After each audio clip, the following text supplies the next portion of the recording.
This is the activity for Migration Journal. The team is Diego Montemayor, Leonardo Moreno, and Adrian Salas.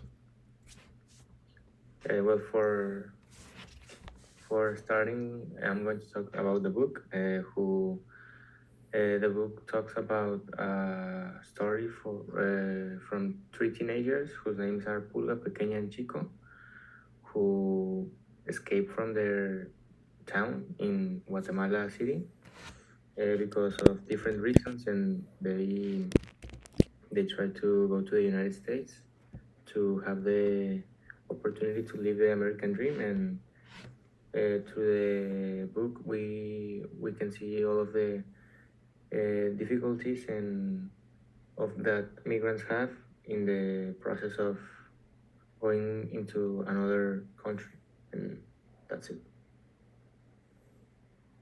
Carlos Lazo is a man who, thanks to migration, was able to come to Mexico to study his degree and have a life.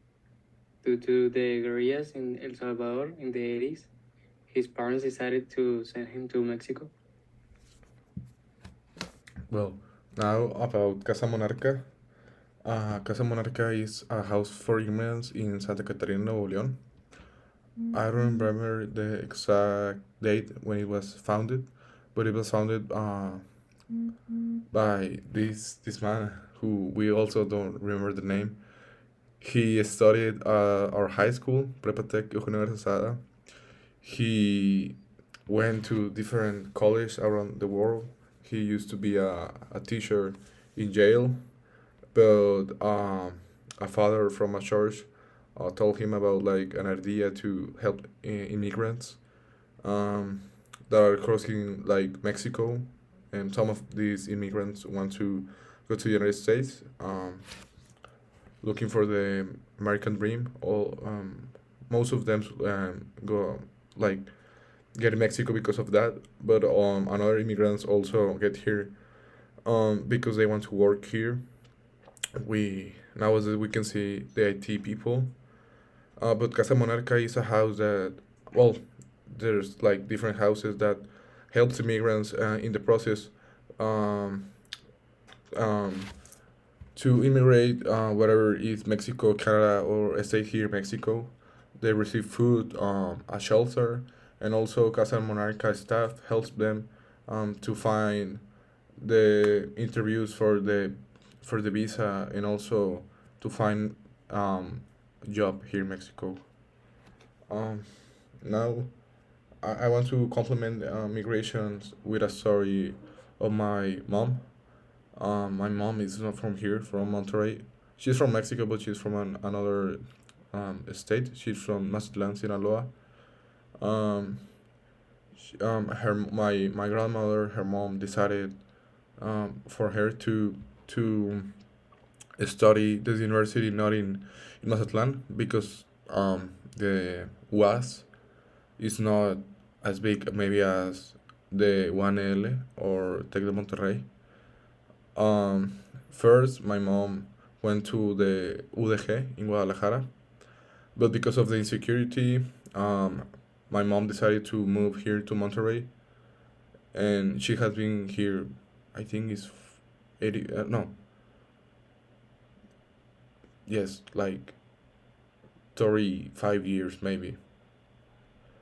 Now, going to the to the questions. The first question is, what was your perspective on migration before learning about it in class? How has it changed after reading and listening to this story's information? Um, my perspective was just people crossing borders illegally, people not having food, people walking a lot, people dying because they are drowned or because they are just killed by a train, by the beast.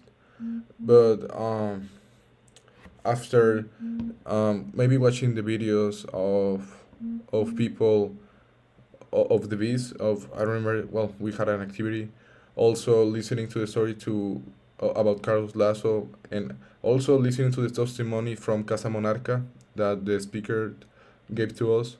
uh, I thought that, well, I started to think that immigrants are also humans, and sometimes well, me personally, and we share this idea. We talk, and we personally sometimes think that immigrants are just like something that exists, people that just ask for money or for food in the streets.